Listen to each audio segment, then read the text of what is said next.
Boa noite, queridos. Graça e paz, amém? Irmãos, que alegria estar aqui nessa última noite de muito calor, amém? Amém. Fez um tempinho aí que quis dar uma animada, uma esperança para nós, né? Eu que amo o calor, que sou do norte do Paraná. Fomos para lá no final de semana passado e não vi a hora de chegar em Laranjeiras do Sul para me refrescar. Eu estava conversando agora com a pastora Is, a pastora Silvana estava dizendo. Eu disse para o Cezinho, amor, eu sofro demais aqui no nosso inverno aqui de Laranjeiras. Eu não acostumo, eu choro todo inverno, eu falo. Eu choro mesmo, todo inverno. Mas parece que agora eu chego lá em Mandaguari, gente, eu não aguento mais o calor. Então, parece que eu estou sem ambiente, mas ainda assim acho que eu estou preferindo aqui o clima daqui, né? Tirando aquele friozão que às vezes faz. Mas nós amamos essa terra, glória a Deus por esse lugar tão maravilhoso. E eu quero deixar o abraço do nosso pastor Cezinha, que neste momento está pregando em Bragança Paulista, lá na igreja do pastor Josué Gonçalves. Quantos conhecem o pastor Josué Gonçalves aqui? Então, vou fazer a pergunta assim, ó. Quantos conhecem o Douglas Gonçalves do Jesus Cop? Aumenta. É o pai do Douglas, né? O pai do pastor Douglas Gonçalves. E ele está lá, um homem fantástico, a família deles maravilhosa, tem um ministério com famílias incrível, há muitos e muitos anos, né? A gente ouve falar dele desde que eu sou criança, isso é inspirador e nós tivemos a oportunidade de estar lá. A gente confessa até que quando a gente recebeu o convite do pastor Josué, nós pensamos que era trote. Nós pensamos que era pegadinha. Eu falei, Cezinha, liga para o Douglas para ver se é o pai dele mesmo. Fala para ele mandar um áudio, porque no WhatsApp dele não tinha foto. Eu falei, vai que é, né? E o Cezinha falou assim, eu vou mandar. Mandou lá para o Douglas falou assim, meu pai sim. Ele não põe a foto para não parecer um clone, mas já fica aparecendo, né? E daí, quando ele mandou o áudio, oi, Cezinha, aquela vozona dele, Cezinha falou, é ele mesmo. E tá lá hoje, mas ele me ligou agora, antes de eu sair, e falou assim, fala para a igreja que eu estou mandando um abraço, e eu quero transmitir aqui para os irmãos, né? No domingo, no outro domingo que ele estava aqui, ele disse o quanto ele ama estar neste lugar. Ele viaja porque ele sabe, né, do encargo que Deus colocou nas mãos dele, mas que o lugar preferido dele é aqui mesmo, e aqui é demais mesmo. Que louvor gostoso, que presença de Deus boa que está aqui. Irmãos, e hoje nós vamos continuar a nossa série de mensagens Plantados. Você está acompanhando a série aí? Plantados. Uma oportunidade que Deus deu para nós de fortalecermos, plantados. De nos fortalecermos, de crescermos. É uma oportunidade que Deus deu para nós, para nos capacitarmos para este ano de frutificação. E 2025, ano da frutificação em todas as áreas da nossa vida. Amém? Você crê assim que vai ser na sua vida? Amém? E o nosso objetivo com essa série é realmente ajudar cada um aqui para que todos possam se desenvolver de uma forma saudável e poder dar muito fruto para a honra e glória do nome do Senhor. Então, eu quero só recapitular, né? Você que está acompanhando vai se lembrar, se você não viu ainda, ouviu nenhuma das mensagens da série, você fique agora por dentro. Mas no primeiro domingo da série nós falamos sobre raízes profundas. Raízes profundas. Então, nós falamos ali sobre duas árvores que são mencionadas na Bíblia, que são o carvalho e o terebinto, que particularmente eu não conhecia até então, até esta pregação, porque às vezes a gente até lê o texto, mas não se liga, né? E essas árvores, elas são árvores extremamente resistentes, mas o segredo da resistência dessas árvores está na raiz. E nós falamos sobre a importância das nossas raízes serem fortes, a importância das nossas raízes serem raízes saudáveis. E o nosso grande desafio como crente é ser enraizado. E é tão legal essa série porque ela também vem trazendo assim, uma retrospectiva das coisas que Deus foi falando conosco ao longo dos últimos anos. Nós falamos também a necessidade e a importância de nós cuidarmos das bases, das raízes, para que elas fiquem sustentadas na hora da dificuldade, para que nós não sejamos abalados, porque nós sabemos que a árvore, a Bíblia fala que ela pode estar até no toco, mas ao cheiro das águas ela brotará novamente, porque ela tem raiz.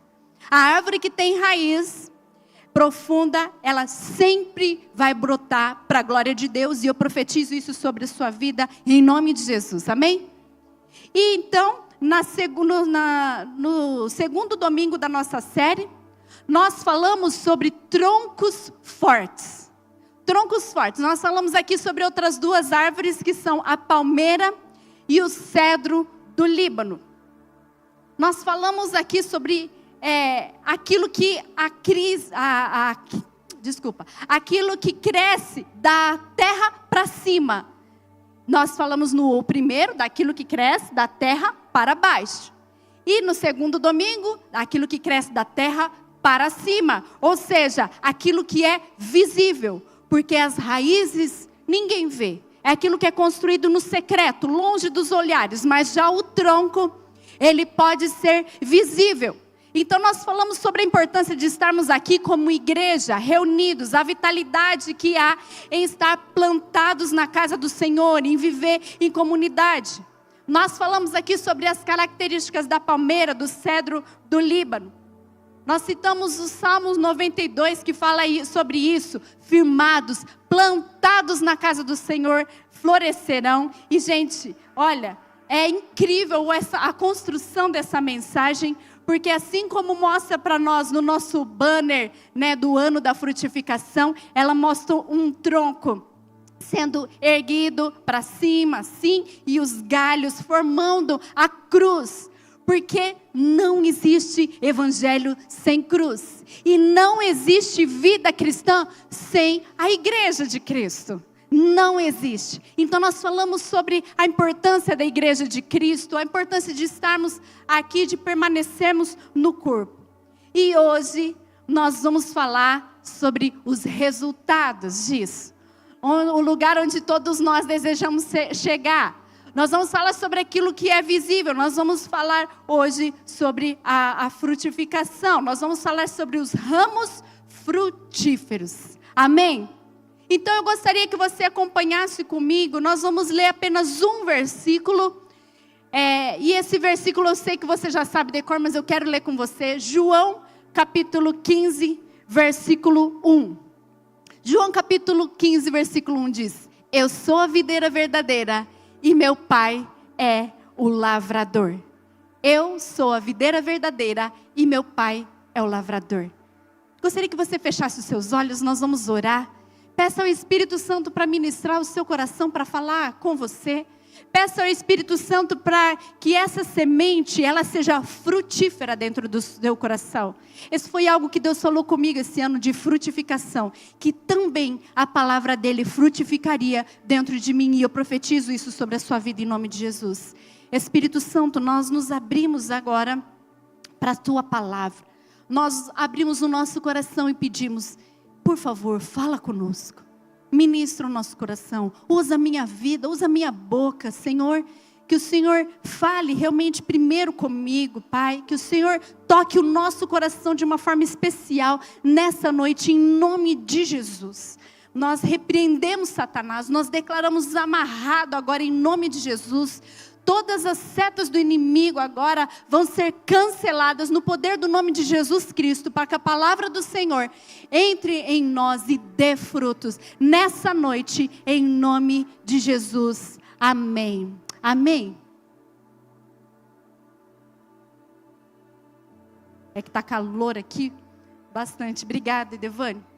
Irmãos, então, esse texto que nós lemos, eu gostaria que você mantivesse a sua Bíblia aberta aí no livro de João, no capítulo 15. Nós vamos ler, aí acompanhar o que a palavra de Deus fala a respeito disso. E João, É um dos livros mais ricos da Bíblia, ele tem muitos detalhes. Quando as pessoas vão iniciar sua leitura da Bíblia, geralmente a gente recomenda, né? Inicie então por João, leia João para você poder compreender tudo, todos os fatos. Ele inicia, e você que está fazendo 4x4 deve ter lido isso. No começo, ele fala assim, olha, eu vou te relatar fato por fato em ordem do que ocorreu. Então, João é um livro riquíssimo.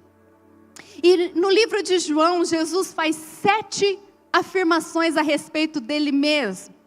No capítulo 6, Jesus ele fala, eu sou o pão da vida. Essa é a primeira afirmação. Eu sou o pão da vida. No capítulo 8, Jesus fala, eu sou a luz do mundo. No capítulo 10, Jesus fala, eu sou a porta. No capítulo 11, Jesus fala, eu sou o bom pastor. E ele também fala, eu sou a ressurreição e a vida. E no capítulo 14, Jesus fala, eu sou o caminho, a verdade e a vida. Talvez aqui a expressão mais conhecida e divulgada, difundida a respeito de Jesus. Eu sou o caminho, a verdade e a vida.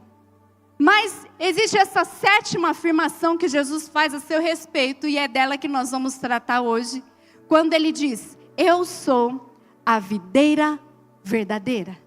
Eu sou a videira verdadeira. Irmãos, reparem que durante esta série de mensagens, nós temos usado aqui plantas para entender o projeto de Deus. A gente tem feito aí, de acordo com a direção do Senhor, essa analogia com as plantas, para que fique claro o nosso papel, aquilo que Deus deseja para nós como igreja, aquilo que Deus deseja para nós individualmente, o que Ele quer fazer conosco. E de tantas árvores que Jesus poderia ter usado como exemplo, por que é que Jesus escolheu justamente a videira para falar quem Ele é?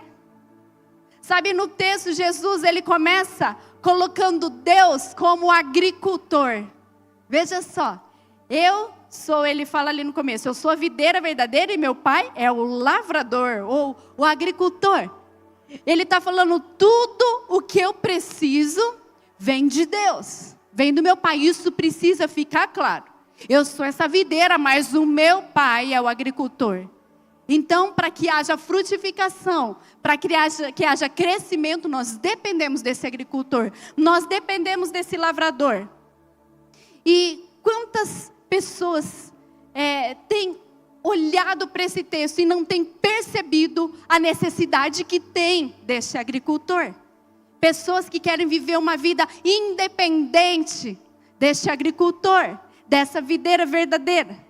Sabe, mas quando Jesus ele diz ser a videira verdadeira, repare que ele não fala só assim, eu sou a videira e meu pai é agricultor. Ele diz, eu sou a videira verdadeira. Então, ele está querendo dizer que existe a videira que é falsa.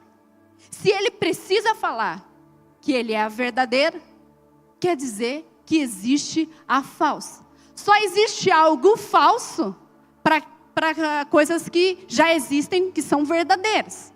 Por exemplo, você não vai encontrar uma nota de R$3 falsa. R$3 não existe uma nota de R$3, não é verdade? Agora, você pode encontrar R$2, você pode encontrar R$200, você pode encontrar 50. Você vai encontrar notas falsas, por quê? Porque existe a verdadeira. A de R$3, por exemplo, você nem fala, essa aqui é de criança brincar. Não é?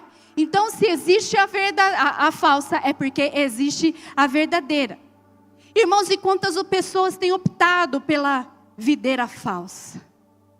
Muitas pessoas optam pela videira falsa, por um falso evangelho, que vai aprovar todas as suas vontades, que vai dizer assim para elas, não pode viver dessa forma, Deus te aceita assim, não, Deus é amor, pode continuar neste pecado. Quantas pessoas têm optado por viver uma vida cristã falsa, mentirosa. Alguns até estão na igreja, mas não estão ligados em Jesus. não estão ligados na videira verdadeira. Elas falam de Jesus. Elas cantam para Jesus porque é muito legal, muito bonito. Elas levantam mão para Jesus na hora do culto, parece tudo verdadeiro, mas o coração está longe. Não vivem a verdadeira vida que só a videira verdadeira, que é Jesus, pode dar. Irmãos, nós precisamos tomar cuidado para distinguir entre o verdadeiro e o falso. E falando disso, não tem como eu não falar da minha tulipa, né, gente? Não tem como. Eu estou até atormentada com essa história, porque Cezinha denegriu a minha imagem aqui, e não só aqui, mas eu posso dizer quase nacionalmente, porque onde ele vai, ele tem contado essa história. Ele fala para mim: Sueli, eu vou pregar sobre isso, eu posso contar a sua história? Eu falo, como que eu não vou falar que não pode? A base da pregação dele é a minha história, é a minha vergonha que eu passei com a tulipa. Então, mas brevemente, para quem não sabe dessa história, eu acredito que todos saibam, mas eu ganhei uma tulipa, né, da pastora Tere, e me parecia verdadeira. Até a forma como ela falou, eu achei que era verdadeira mesmo. Mas por via das dúvidas, eu coloquei a mão nela. E eu achei que realmente era verdadeira. E nós passamos 3 meses cuidando dessa tulipa maravilhosa.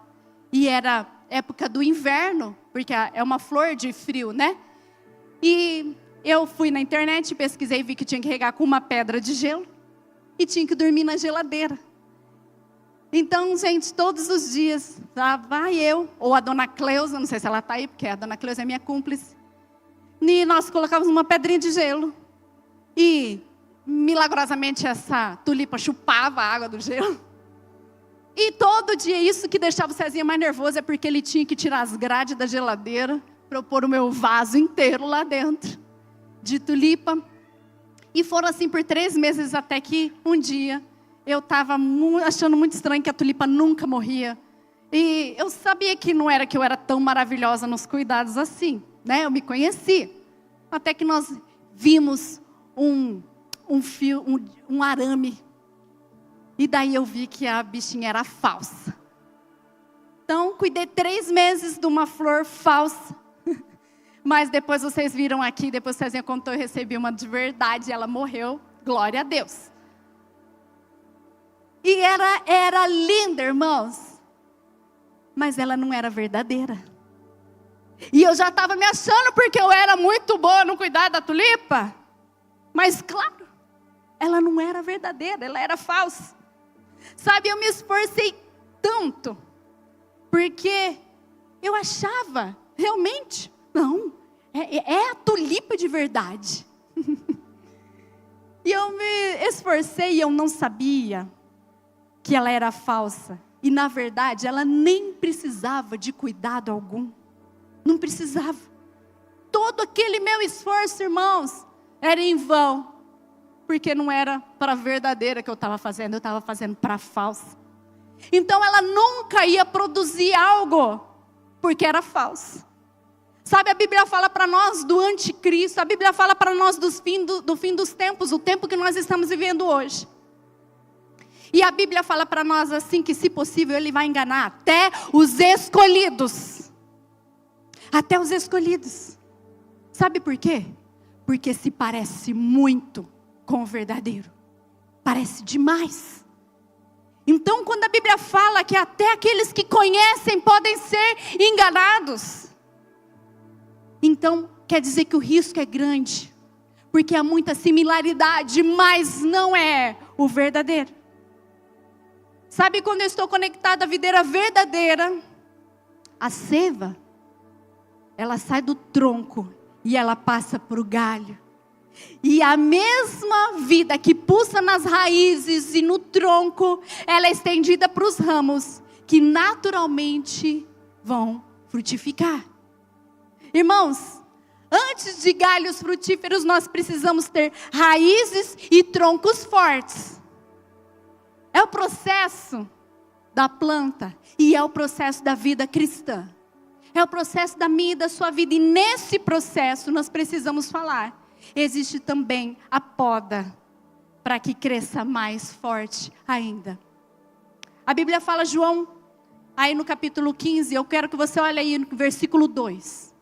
O versículo 2, a Bíblia fala, Jesus está dizendo assim, ó, todo ramo que estando em mim não dá fruto, ele corta.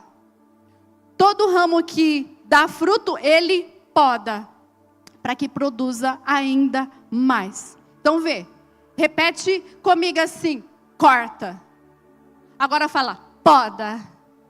Eu quero que você fale essas palavras para você perceber que há diferença nelas. Há diferença entre o corte e há diferença entre a poda. Quem lida com plantas aqui vai saber. Então, para cortar, irmãos, não existe critério. Você simplesmente vai lá e corta. Ah, eu quero cortar isso aqui fora, e vai lá, pão, corta de qualquer jeito. Cortou, arrancou fora. O objetivo é arrancar fora. Agora, a poda não. A poda, ela tem uma técnica de corte. Ela não é para machucar, ela não é para ferir. A poda, ela tem um propósito. A poda, ela tem o propósito de produzir mais fruto ainda, de melhorar a qualidade da planta. A poda, ela envolve remover galhos secos, doentes, podres. É isso que é a poda. Ela vai tirar aquilo que não está condizente. Vai tirar aquilo que está impedindo o crescimento e a frutificação. É diferente de cortar. Se cortou, não tem outra coisa para fazer. Você vai jogar no lixo, vai jogar fora, vai queimar lá no fundo do quintal. E sabe, irmãos, que às vezes a gente tem a sensação, a impressão de ter sido cortado. De ter sido cortado, mas se nós estamos ligados à videira verdadeira, então nós precisamos saber que nós vamos ser, na verdade, podados. Podados com o propósito de frutificação na nossa vida. Mas nós vamos ser, sim, podados, irmãos. Nós vamos ser. Para que essa frutificação ela aconteça de forma natural e de forma abundante, de forma maravilhosa, de forma sobrenatural, que é o que Deus tem para a nossa vida. Essa é a poda que precisa acontecer em mim, que precisa acontecer em você. Retirar coisas que talvez pareçam que são importantes, que talvez pareçam que são necessárias, mas que impedem a frutificação. A poda, ela é a retirada de coisas que nos bloqueiam na vida com Deus. E como nós temos coisas que nos bloqueiam na vida com Deus, irmãos. A poda é a retirada de coisas que não são talvez pecados, porque claro, obviamente o pecado precisa ser podado e arrancado da nossa vida, isso é certo. Mas às vezes tem coisas na nossa vida que não são exatamente pecados, mas elas estão trazendo podridão para algumas áreas em nós, dentro de nós, no nosso coração, na nossa mente, nos nossos relacionamentos. Eu quero dar um exemplo assim, bem simples. O cuidado com a nossa saúde. Você acha que é pecado cuidar da sua saúde, cuidar do seu corpo? Sim ou não? Não é pecado. Inclusive, irmãos, vamos malhar, vamos comer melhor, né? Vamos cuidar do nosso corpo. Nós precisamos. Mas o pecado, ele acontece quando há excesso, certo? Quando há excesso, quando aquilo começa a se tornar um ídolo, quando aquilo começa a ser uma prioridade. Então antes eu levantava mais cedo para fazer o meu devocional, para ter o meu tempo com Deus, mas agora eu levanto mais cedo para ir para a academia, antes do meu trabalho. Aí a prioridade, o primeiro lugar eu não ofereço para Deus, eu ofereço para a minha malhação. Eu ofereço para o meu corpo. Você entende? Eu estou dando um exemplo bem simples aqui, mas ele se torna prioridade. E às vezes tem coisa na nossa vida assim que vai precisar ser podada, para que não venha nos apodrecer. João ainda fala no versículo 4, ele fala assim, Jesus diz: permaneçam em mim, e eu permanecerei em vocês. Pois assim como um ramo não pode produzir frutos se não estiver na videira, vocês também não produzirão frutos a menos que permaneçam em mim. Irmãos, a verdade é muito simples. É muito simples e é extremamente clara para nós. É permanecer nele. Permanecer em Deus. Mas o que acontece é que depois de um tempo, durante um tempo aí de caminhada com Deus, irmãos, nós aprendemos a viver a vida cristã de forma religiosa. Nós aprendemos a caminhar religiosamente. E eu acho que eu não preciso mais jejuar tanto. Eu já jejuei tanto na minha vida. Eu não preciso mais ler a Bíblia todos os dias. Eu não preciso mais orar todos os dias. E daí eu vou abrindo mão das disciplinas espirituais. E eu vou me afastando aos poucos da videira verdadeira. E vou procurando outras videiras para me apoiar. No versículo 15, Jesus fala: sim, eu sou a videira. Olha só, ele está mais uma vez reafirmando: sim, sim, eu sou a videira, vocês são os ramos. Quem permanece em mim e eu nele produz muito fruto, pois sem mim vocês não podem fazer nada. Nós não podemos fazer nada, nada sem ele. Irmãos, essa verdade tem que estar latente na nossa mente, tem que estar latente no nosso coração, porque a nossa tendência é ir nos afastando. É achar que sim, eu posso fazer alguma coisa sem ele. O versículo 6, Jesus fala: quem não permanece em mim é jogado fora, como um ramo imprestável e seca. Esses ramos, eles são ajuntados num monte para serem queimados. Agora você lembra que quando há repetição na Bíblia, então é sinal de ênfase. E a palavra permanecer, ela está sendo uma ênfase aqui neste texto, nessa fala de Jesus. Sabe por quê? Repete tanto.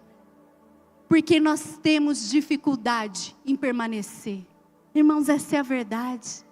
Nós temos dificuldade em permanecer no Senhor. A gente tem dificuldade em permanecer atento aqui 45, 50 minutos, 1h30 de culto, 2 horas. A gente tem dificuldade, quem dirá, permanecer um dia inteiro, 2 dias, 7 dias na semana, 30 dias no mês, 365 dias. A gente tem dificuldade em permanecer. Irmãos, a palavra é dura, mas ela é real e nós não podemos deixar de falar dela. A frutificação, ela é o resultado natural de quem permanece conectado. Às vezes a gente pensa que a frutificação é o alvo, a frutificação é o objetivo. Jesus está falando sobre frutos, mas a ênfase que ele quer dar aqui é no permaneça. Permaneça, fique, esteja ligado, não saia deste lugar, fique firme aqui. Se um galho permanece, ele dá fruto. Mas se desligar, ele vai secar e vai morrer. E ele só presta para ser lançado no fogo, é o que a Bíblia diz. Então o nosso desafio de vida é permanecer conectado à videira verdadeira, que é Jesus Cristo, amém? Sabe uma coisa que eu aprendi, uma curiosidade, eu não sabia isso sobre a videira. Mas uma videira, ela vive em média 100 anos. Olha que legal. Uma videira vive em média 100 anos. Mas nos 3 ou 4 primeiros anos de vida dela, ela não dá fruto. Sabia? Ela não dá fruto. Porque ela está se estabelecendo. Ela está se estruturando. Mas depois que ela está estruturada, depois que ela está estabelecida, ela naturalmente dá frutos por 100 anos. Ela vai dar. Ela tem mais 96 anos para dar frutos. Olha que incrível. O versículo 8, Jesus fala assim, ó: quando vocês produzem muitos frutos, trazem grande glória a meu Pai e demonstram que são meus discípulos de verdade. Irmãos, nós precisamos prestar atenção nisso, porque isso glorifica o Pai. Dá muito fruto, glorifica o Pai. E a frutificação, ela é a prova de que algo foi construído quando ninguém viu. Algo foi construído distante, longe de todos os olhares. Essa é a prova. Sabe, entre todas as árvores, né? Entre as árvores para ilustrar aí quem Jesus é, Ele escolheu a videira para mostrar para nós o que Ele espera de nós. como igreja. A videira é um ótimo exemplo. Agora você perceba que a videira, diferente das outras árvores que foram tratadas lá nos outros domingos, a videira, ela não é uma árvore robusta, fortona, né? A videira, gente, ela é fininha. A videira é uma árvore tão magrelinha, ela é bem magrinha, fininha. Então, ela depende de uma estrutura para que ela possa crescer. E o nosso crescimento como igreja depende da estrutura na qual nós escolhemos nos apoiar. O nosso crescimento pessoal depende da estrutura na qual nós escolhemos nos apoiar. Olha essa foto. Olha essa foto dessa videira. Você vê que ela está em cima de uma estrutura. Ela depende dessa estrutura para que ela possa dar frutos. Olha que lindo. Lá perto de Mandaguari nós temos Marialva, que é capital da uva fina, e a gente vê bastante dessas coisas. Irmãos, a igreja é a melhor estrutura, é a mais saudável para que nós possamos crescer e frutificar. A igreja é uma dessas estruturas. A videira é uma das poucas árvores que depende de uma estrutura. E olha só, por isso Jesus usa ela de comparação para nós. Uma videira, ela sempre vai precisar da estrutura para ser sustentada, para ficar estabelecida. E a estrutura, ela vai além dos seus próprios galhos, ela vai além dos seus próprios ramos, ela precisa estar apoiada em algo para que ela possa frutificar. Irmãos, toda e qualquer frutificação na nossa vida, ela depende de uma estrutura toda. Nós estamos falando aqui sobre a frutificação em todas as áreas da nossa vida. Então, depende que eu ofereça o mínimo para que ela possa se desenvolver. Você quer frutificar no seu casamento? Então, ofereça a ele uma estrutura saudável. Ofereça uma relação saudável, baseada na palavra de Deus. Ofereça isso para o seu casamento e você vai ver frutos maravilhosos. Você quer frutificar no seu trabalho, você quer frutificar nos seus estudos, então ofereça uma estrutura de dedicação. Ofereça uma estrutura de honestidade, de integridade, de excelência. E você vai ver a frutificação no seu trabalho, você vai ver a frutificação nos seus estudos. Como igreja não é diferente. Irmãos, a igreja ela é a combinação do organismo vivo com uma estrutura organizacional. Organismo e organização precisam caminhar juntos. A vida da igreja, ela depende do fluir da seiva que vem do próprio Cristo. Mas se não houver o mínimo de organização, nós podemos perder o verdadeiro potencial que nós como igreja temos, porque Deus já derramou sobre nós muito potencial. E então, uma videira no chão, ela não tem a mesma capacidade que uma videira apoiada numa estrutura. Uma igreja no chão, sem nenhuma estrutura, ela perde a sua capacidade de frutificação. No versículo 5, Jesus fala: eu sou a videira e vocês são os ramos. Irmãos, os ramos são a parte visível da videira. Para que as pessoas olhem e vejam Jesus. Olha, é uma videira. Olha, é Jesus. As pessoas vão olhar primeiro para os ramos, que somos nós. E elas vão identificar o que nós somos. Mas elas também precisam olhar para a igreja. Porque todas elas precisam de um lugar de capacitação, um lugar de apoio, um lugar que ofereça estrutura para restauração, para libertação, para cura. Um lugar que possibilite que ela receba nutrientes suficientes para frutificar. Vocês estão entendendo? Amém? Irmãos, a igreja, ela é chamada para levar o nome e a vida de Jesus na terra. E ela também possibilita que outros venham a ser enxertados e assim nós todos sejamos frutíferos. Frutíferos. Tem uma curiosidade que eu aprendi sobre a videira. É que a videira, ela tem única raiz. Uma única raiz. Mas ela tem uma profunda ligação entre os ramos. Irmãos, ninguém caminha sozinho. Isso não é igreja. Nós precisamos caminhar interligados uns com os outros. É assim que a igreja caminha. É assim. Tendo sim uma mesma raiz. Estando todos ligados, estando todos juntos. Nós precisamos uns dos outros. Salmos capítulo 92, o texto que nós lemos no outro domingo da série, no segundo. Ele fala assim, ó. Plantados na casa do Senhor, florescerão nos átrios do nosso Deus. Na velhice darão ainda frutos e serão cheios de seiva e de verdor. Irmãos, é sobre estar num ambiente que ofereça essa estrutura. Plantados na casa do Senhor, eu tenho sim a possibilidade de florescer.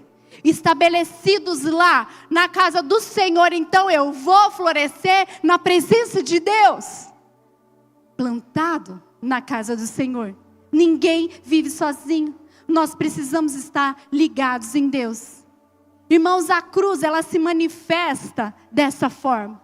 A cruz, ela é clara para nós a esse respeito, porque ela é formada de uma forma vertical e horizontal, representando para nós a nossa ligação que nós precisamos ter do céu e da terra com Cristo. E também uns com os outros. Esse é o formato da cruz, horizontal e vertical. Tanto que esse é um dos motivos pelo qual nós colocamos como sendo o slogan deste ano. O símbolo da videira deste ano. A árvore formando ali uma cruz, representando também a igreja, nosso relacionamento com Jesus e entre nós um com o outro. Sabe, o fato da videira produzir por 100 anos, sabe? Significa toda uma vida para frutificar para o Senhor. Essa deve ser a nossa vontade, esse deve ser o nosso desejo. A seiva passando do tronco para o galho. E a mesma vida que pulsa nas raízes e no tronco, ela é estendida para os ramos que naturalmente vão frutificar por muito e muito tempo. Irmãos, essa é a vida que Deus deseja que eu e você tenhamos. Como galhos, conectados a uma única raiz. Nos nutrindo ali da seiva que só Ele pode nos dar, para que nós possamos viver uma vida inteirinha de frutificação, glorificando o nome do nosso Senhor. E a nossa vida pode ser uma vida de frutificação abundante, amém? Sabe, quando eu penso nessa vida inteira, para glorificar o nome do Senhor, quando eu penso nessa vida, diante da presença de Deus, não tem como eu não pensar em Davi. Davi é um grande exemplo para nós, e eu quero falar um pouquinho dele para nós encerrarmos. Davi era um jovem pastor de ovelhas, que, sem a menor possibilidade humana, se tornou um rei. Ele, como rei, ele viveu grande parte da vida dele cheio de seiva, cheio de verdor, conectado à videira. Davi sabia, ele reconhecia a importância da casa de Deus. Davi era um apaixonado por esse lugar. Davi era um apaixonado pela presença do Senhor. E esse foi um dos grandes segredos de Davi. Em alguns momentos Davi passou, sim, por tempos de poda na sua vida. E nós vamos falar disso depois. A forma de viver de Davi ensina para nós a respeito do nosso modo de vida. De como nós podemos e precisamos viver hoje. Sabe, talvez hoje você não esteja vivendo uma vida muito produtiva. Talvez você olhe hoje para você e você não veja muita frutificação ainda. Mas saiba que sempre há uma esperança para aqueles que estão ligados à videira. Sempre há. E nós aprendemos com Davi o que fazer e o que também não fazer. Você sabia que depois de Jesus, Davi é o personagem mais citado da Bíblia? Legal isso, né? Em 1 Samuel capítulo 17, versículos 45 e 46, nós vemos Davi enfrentando Golias. Mas ele não estava indo lutar lá, porque ele tinha sido obrigado. Não, irmãos, Davi foi com coragem. Ele foi com certeza. Ele foi com disposição. Davi foi com ousadia, porque ele estava cheio de Deus. Ele sabia qual era a seiva que corria dentro dele, porque ele estava ligado na videira verdadeira. Ele falou, tá para mim esse gigante. Eu não vou aceitar que ele fique falando contra o Deus vivo. Imagina. E esse era o grande segredo da disposição de Davi. Davi construiu uma vida no secreto, irmãos. Ele construiu uma vida no secreto, lá, sozinho com aquelas ovelhas, onde ninguém via, ninguém, nem o pai dele, esqueceu dele, que ele estava longe de todos os olhares, mas ele não estava longe do olhar de Deus, porque Deus achou ele lá, e Deus fala, eu achei Davi, lá no meio das ovelhas, com aquele coração. É isso que Deus fala. Davi estava lá, sozinho, construindo algo estava sendo gerado e formado dentro dele, para que ele pudesse então, no dia que Golias aparece, falar assim, não, eu sei o que me nutre. Eu estou ligado na videira verdadeira. Irmãos, quando nós estamos de fato ligados nessa videira, podem vir as lutas, podem vir as guerras, porque elas virão. O gigante pode se levantar, o urso, o leão, porque nós vamos avançar. Nós vamos viver uma vida frutífera em nome de Jesus. E a Bíblia aponta para nós Jesus como sendo a raiz de Davi. Quando eu estava estudando essa palavra, eu me lembrei disso. E veio tão forte ao meu coração, porque Jesus é citado como raiz de Davi. Ou seja, Jesus não era só um ramo da árvore genealógica ali de Davi, mas ele também era a fonte das bênçãos. Raiz de Davi, sabe o que simboliza? Simboliza a conexão entre o homem e Deus. A conexão que eu e você precisamos ter com o Senhor. E para que nós possamos então ter essa vida frutífera, como ramos que somos, viver uma vida de frutificação, eu quero falar aqui com vocês rapidamente 3 lições que nós podemos aprender com Davi. Então a primeira lição que eu aprendo com Davi é: Davi confiava em Deus diariamente. Ele confiava em Deus diariamente. Irmãos, os ramos, eles dependem exclusivamente da videira. Depende totalmente da videira. A nutrição dos ramos está nas mãos da videira. Isso é sério. Isso é muito sério. Então, o ramo precisa confiar plena e exclusivamente na videira, porque ela depende dele. Assim somos eu e você. E essa deve ser a nossa confiança em Deus. Nele. E somente nele. Nós temos, sabe, irmãos, a ousadia de confiar em tantas outras coisas que não em Deus. Nós erramos e nós pecamos nisso. Nós confiamos no dinheiro.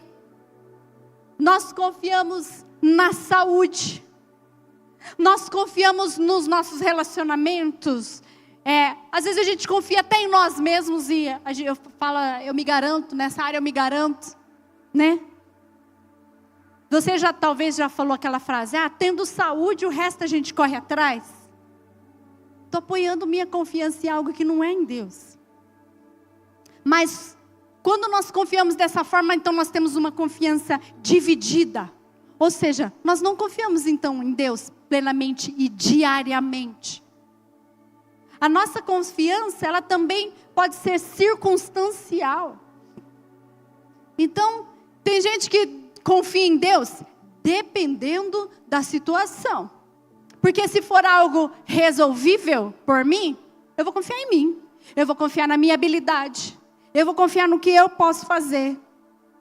Por exemplo, às vezes a gente olha para uma situação e a gente fala, para essa situação aqui eu vou confiar na minha poupança, na minha reserva financeira que eu tenho. Ah, não, para essa situação eu confio aqui na minha influência, porque eu tenho muita influência, eu tenho certeza que eu vou conseguir alguém para me ajudar a contornar essa situação. E para casos mais difíceis, extremos, terríveis, aí eu confio em Deus. Que é aquela entrega nas mãos de Deus. Aí quando eu falo assim, entreguei na mão de Deus, é porque eu não sei mais o que fazer. É porque eu já procurei em todos os outros lugares onde eu poderia depositar minha confiança e não encontrei. Então agora eu deposito a minha confiança em Deus. Isso não é confiar em Deus diariamente. Isso é enganar a nós mesmos. Eu percebi quantas vezes eu estava caminhando enganado. Quantas vezes eu confiei em remédio. Quantas vezes eu confiei em outras coisas que não foram o Senhor. Eu me lembro quando o Lucas colocou a válvula na cirurgia dele. Aquilo me deu um alívio.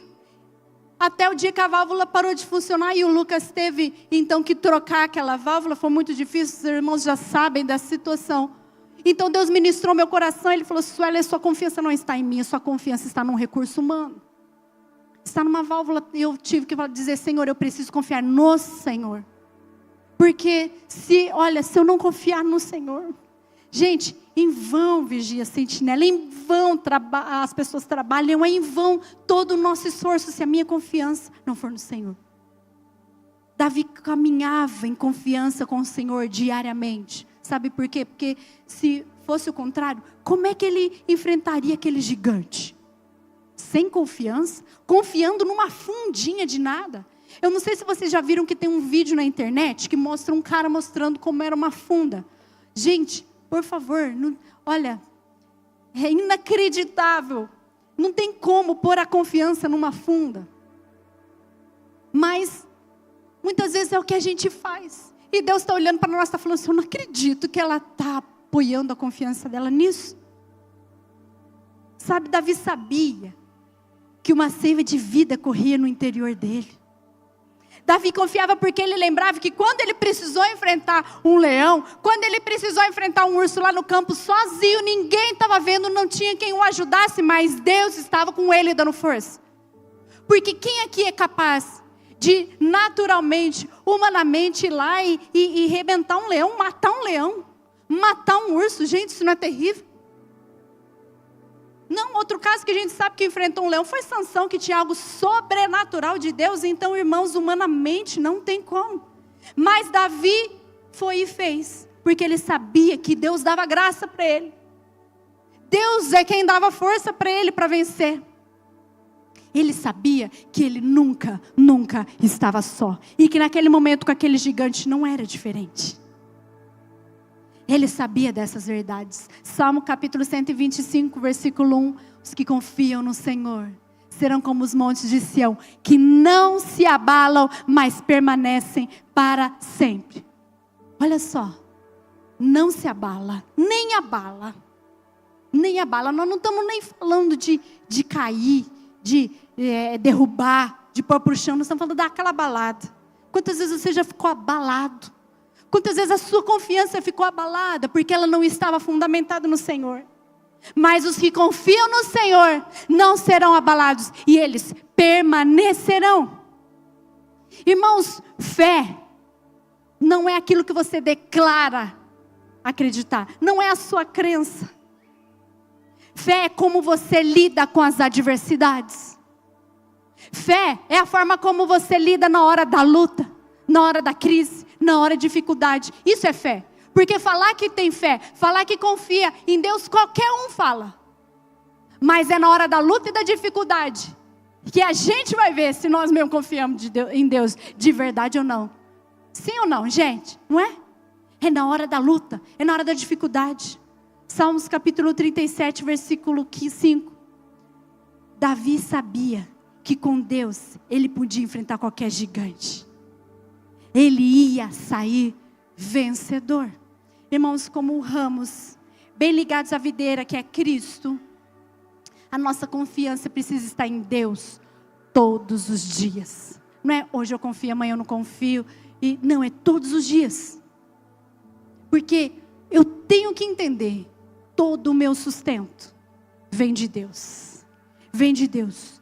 Todo o meu amparo, a minha única chance de vida e de vida frutífera está no Senhor. Está nas mãos dEle. Fora dEle não há chance. A nossa fé, irmãos, ela não é construída no dia da angústia.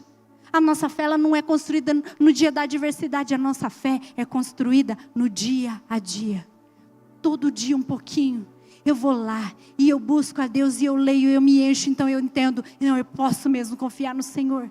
É assim que a nossa fé vai sendo construída diariamente. E daí no dia da tribulação, no dia do gigante, eu posso declarar, eu confio em Deus. E eu sei que eu vou vencer, amém? A segunda coisa que eu posso aprender com Davi. Davi caminhava com Deus diariamente. Um dos salmos talvez mais conhecidos da Bíblia, Salmos 23. O Senhor é o meu pastor e nada me faltará. Você sabe esse salmo? Decora, eu tenho certeza. A gente gosta muito dessa parte, o Senhor é meu pastor e nada me faltará. Ai, como é bom declarar isso. Ele é meu pastor e nada me faltará. Mas há outras tantas afirmações feitas nesse salmo de Davi. E ele fala no final, eu tenho certeza de que a bondade e a misericórdia me seguirão todos os dias, ou seja, diariamente.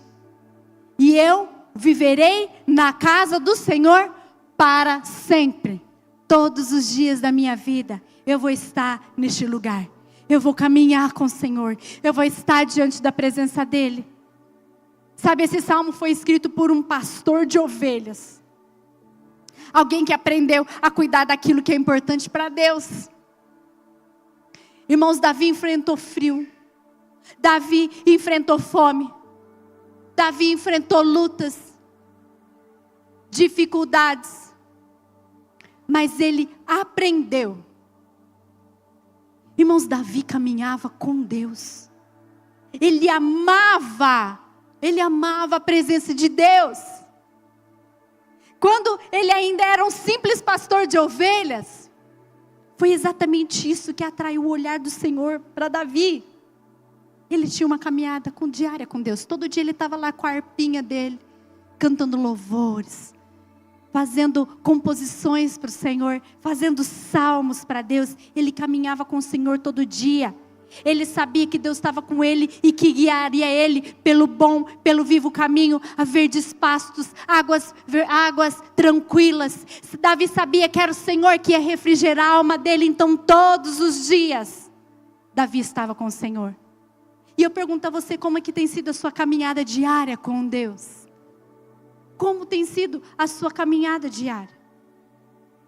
Sabe, aqui na nossa igreja, nós como pastores, nós temos nos preocupado e nós temos nos esforçado, irmãos, para promover uma estrutura para a nossa igreja que possibilite uma frutificação na nossa caminhada, que possibilite todos aqui a ter uma vida frutífera com Deus, a ter uma caminhada diária com o Senhor, por exemplo. Nós iniciamos agora recente o nosso circuito 4x4. Você está fazendo a leitura da Bíblia? Nós vamos ler a Bíblia toda como igreja aqui juntos. E neste ano, quando chegar lá no fim, nós vamos ter lido a Bíblia toda. Mas nós distribuímos papelzinho, nós estamos aqui falando, estamos incentivando, olha, vamos fazer leitura. Todo dia você vai ler 4 capítulos da Bíblia. A sua fé vai ser fortalecida.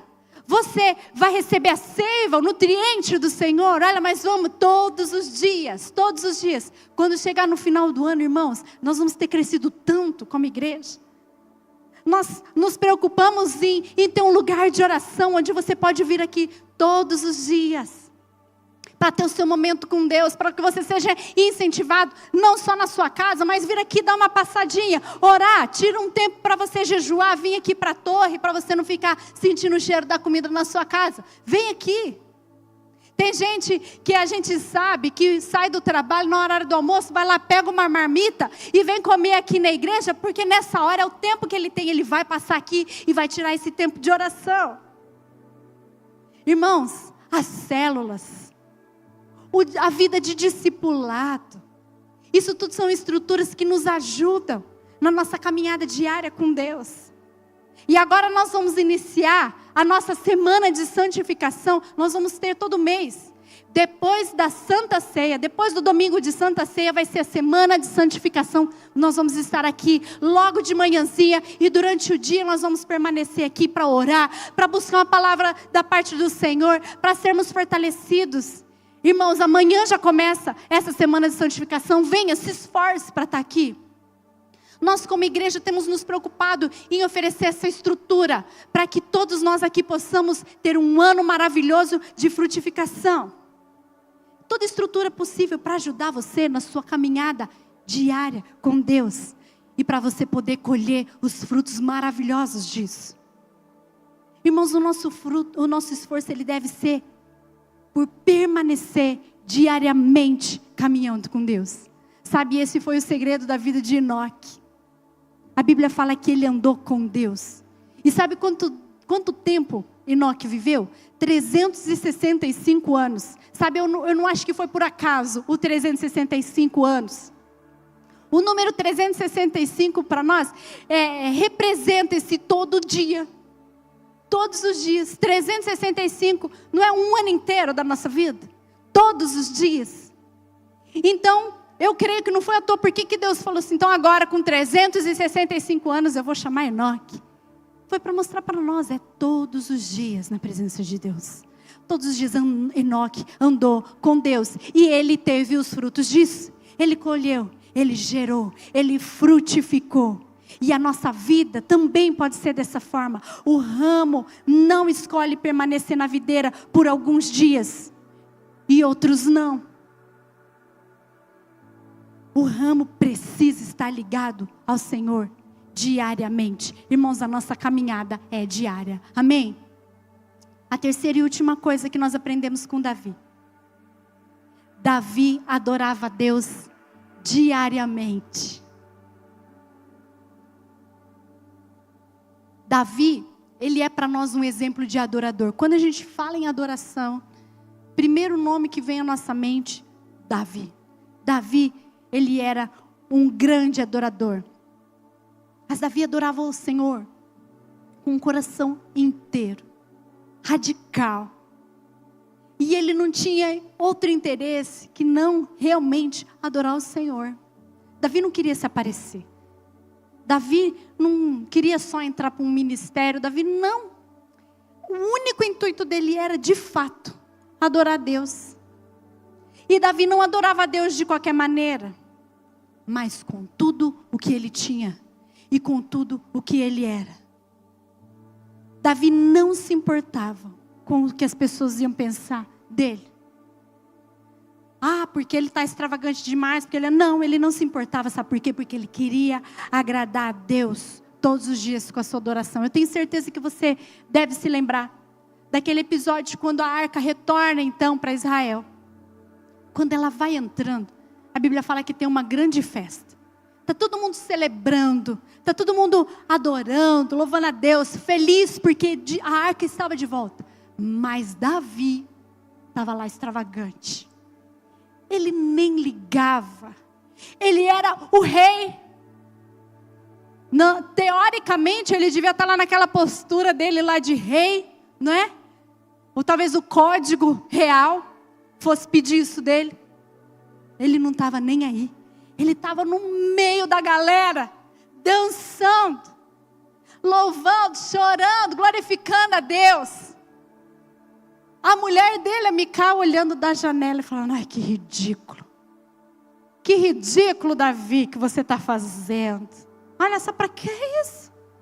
Para que uma postura dessa? E irmãos, gente para olhar para nós e falar assim, nada a ver, é muito radical. Nossa, é radical demais essa postura. Isso vai ter de monte. Mas irmãos, o que nós precisamos estar preocupados é com o nosso interesse verdadeiro em adorar o Senhor. Eu vou adorar. Irmãos, eu quero dizer que não tem coisa melhor do que ser livre para adorar o Senhor. Ó, se eu quiser ajoelhar, eu ajoelho. Se eu quiser deitar, eu vou deitar. Se eu quiser dar uma glória a Deus, eu vou dar uma glória a Deus. Se eu quiser sair correndo nessa igreja, eu vou sair correndo. E eu te digo uma coisa. Na nossa igreja, Nós nunca impedimos ninguém de se manifestar dessa forma. Você tem liberdade. Nós temos liberdade. Agora, muitas vezes nós somos impedidos pelo espírito crítico de outras pessoas. Ou até mesmo do nosso próprio espírito crítico. De ser livres para adorar ao Senhor de fato. Outro dia eu fiquei sabendo que uma pessoa que eu não conheço, mas comentou com outra pessoa que eu conheci, diz para mim que ela me vê passando quase todos os dias de carro na frente de onde ela trabalha e ela fala assim, eu conheço ela. É uma que passa aqui com um somzão alto e cantando. Eu vejo que ela está adorando. Aí a pessoa já sabia que era eu. E eu falei, sou eu. Não sei nem quem é. Mas é verdade, eu sou essa. Eu ligo. Agora, gente, eu ganhei um piano. Oh, glória a Deus. Ganhei aqui no Incendiários, foi uma das bênçãos que Deus me concedeu. Só que eu tinha um outro digital. E lá, eu regulava o volume do piano. Mas nesse aqui, gente, o som sai para todos os lados e eu não tenho controle. E daí eu falei assim, agora eu vou aproveitar. E eu já avisei meus vizinhos. Gente, vocês vão ouvir muito louvor. E agora, ainda eu faço pior, porque agora eu abro a janela. E eu toco e canto e louvo. E eles vão me ouvir. Que a minha adoração vai chegar na casa deles também. Davi não se importava. Salmos 34. Eu amo esse salmo. Ele fala assim, louvarei ao Senhor em todo o tempo. O seu louvor estará continuamente nos meus lábios. Ou seja, diariamente nos meus lábios.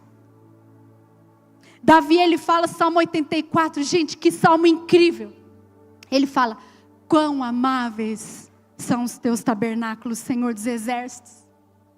Eu quero que você repare que ele fala assim, a minha alma suspira e desfalece pelos átrios do Senhor. O meu coração e a minha carne exultam pelo Deus vivo. Olha que declaração maravilhosa. Irmãos, ele não está falando de algo emocional. Ele está falando de algo que é até mesmo físico. Ele está falando a minha alma, o meu coração, mas ele está falando a minha carne exulta pelo Deus vivo. Até o físico dele tem essa necessidade de adorar o Senhor. Irmãos, nós precisamos ser como Davi. Irmãos, igreja não é velório, mas muitas vezes parece. Perdão. Irmãos, não pode. Nós estamos no lugar da frutificação, nós estamos no lugar da vida. A sua vida não pode ser um velório. A nossa vida precisa ser uma vida de adoração. Cuidado, se você sente vergonha de adorar a Deus. E eu não estou falando sobre cantar, porque tem gente que é até melhor que a gente adora em silêncio. Eu falo para o Cezinha, eu dou risada com ele. Mas não estou falando sobre cantar, isso é uma brincadeira que eu fiz. Mas sobre de fato ser um adorador. Reconhecer a presença dele. Outro dia eu fui orar com os meninos. E daí eu comecei a orar para eles dormirem. E eu falo, Deus, eu te louvo e te agradeço. O Senhor é Deus maravilhoso. O Senhor é Criador do céu e da terra. Quando o Senhor formou o universo. Aí eu me lembro que teve um dia que o Davi falou assim, ela vai falar tudo aquilo. Porque eu falo tudo, Senhor. O Senhor criou cada astro do céu. O Senhor nos fez e isso é adorar. Eu te adoro, eu te louvo. O Senhor é maravilhoso. Eu olho para os seus olhos. Eu reconheço a sua beleza, a sua santidade. Tenha palavras de adoração, tenha uma vida que reflita de fato a adoração. Irmãos, não adianta nós entrarmos em ministério, não adianta, irmãos, nós fazermos parte de nada nessa igreja, de servirmos em célula, nada se nós não adorarmos a Deus de fato. O nosso ministério, ele é simplesmente o resultado da nossa vida de adoração. Eu adoro a Deus servindo na diaconia. Eu adoro a Deus cantando no louvor. Eu adoro a Deus na intercessão. Eu adoro a Deus dançando aqui no altar. Eu adoro a Deus de tantas formas. Irmãos, a vida com Deus não é a vida de quem não tem nada para fazer. Eu quero que você saiba disso. Não é você parar tudo agora para você viver isso. Agora então eu vou andar aí perdido por aí andando e pulando. Não, a vida com Deus não é a vida de quem não tem nada para fazer. Davi era um general de exército. Davi era um rei de toda uma nação. Irmãos, e a vida com Deus é uma vida de quem entendeu que pode e deve adorar a Deus todos os dias, tanto na guerra quanto na paz. Tanto no campo, ali cuidando das ovelhas, quanto num palácio, governando um país. Estar na casa de Deus era a vida de Davi.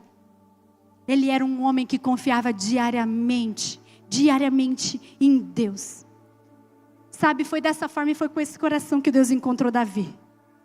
E é dessa forma também que Deus quer encontrar a mim e a você hoje, em nome de Jesus.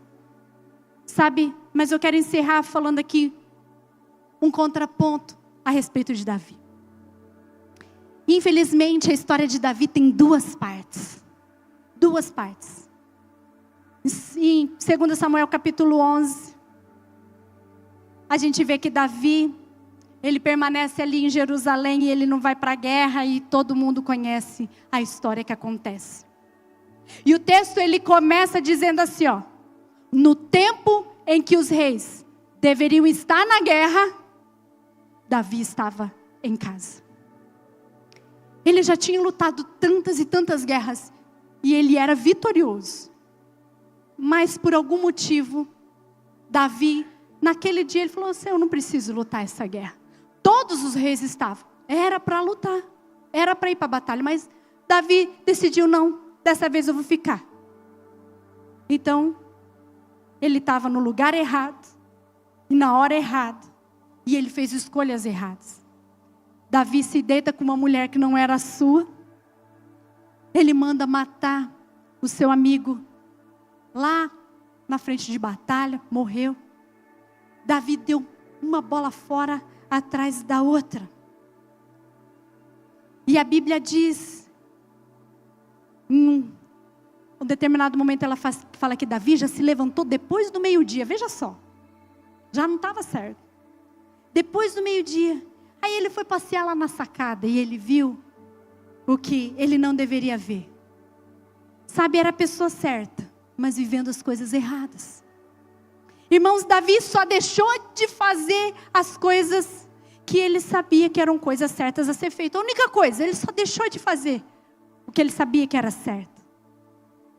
Davi, ele só resolveu dar uma mudadinha na rotina dele. Ele só decidiu fazer um pouquinho diferente, só porque talvez naqueles dias ele estivesse muito cansado. E por conta disso, gente, ele cometeu o pior erro da vida dele. Quem sabe Davi já estivesse se sentindo desgastado, falava: eu já lutei tanto, só dessa vez eu não vou para a guerra. Foi a pior escolha que ele fez, uma única escolha errada. Davi se cansou das guerras, ele se cansou daquela rotina com o Senhor, de estar todo dia lá, pronto para batalhar, pronto para guerrear. Quem sabe ele tem achado que ele já tenha feito demais, eu já fiz muito, agora eu não preciso fazer. Sabe, antes Davi não perdia nenhuma guerra, agora ele nem foi. Ele nem foi. Davi, ele deixa de estar onde ele deveria estar, para permanecer em outro lugar. Davi vê o que ele não deveria ver. Ele que já tinha contemplado tantas maravilhas, agora ele estava contemplando o que ele não deveria contemplar. Davi, ele toca e ele se relaciona com o que ele não deveria tocar e com o que ele não deveria se relacionar. Sabe, irmãos, Davi parou de se relacionar com Deus diariamente em algum momento da vida dele. Algum momento ele se esqueceu de onde o Senhor o havia tirado. Em algum momento ele se esqueceu que ele precisava daquela seiva para ser nutrido, para ser fortalecido. Em algum momento Davi pensou: eu consigo, eu posso, sem estar ligado ao Senhor. Davi agora ele se encontra com galhos secos. Davi estava agora naquele momento com galhos podres, precisando com urgência de uma poda na vida dele. Porque se ele continuasse daquela mesma maneira, irmãos, Davi estaria condenado a ser cortado e lançado fora. Mas entra Natã na vida dele, para divertir ele, para falar: não, meu filho, É melhor você deixar o Senhor te podar agora do que você ser cortado definitivamente. E eu te pergunto, qual desses dois Davi representa mais a sua vida nesse momento? Qual desses dois Davi? Onde é que nós estamos nesses dias? Nós ainda estamos dispostos a ir para a guerra, a batalhar, para permanecer na presença do Senhor, a pôr o celular para acordar mais cedo, para estar diante da presença do Senhor? Ou eu estou naquele ponto onde eu decidi mudar minha rotina e eu não preciso de tudo isso?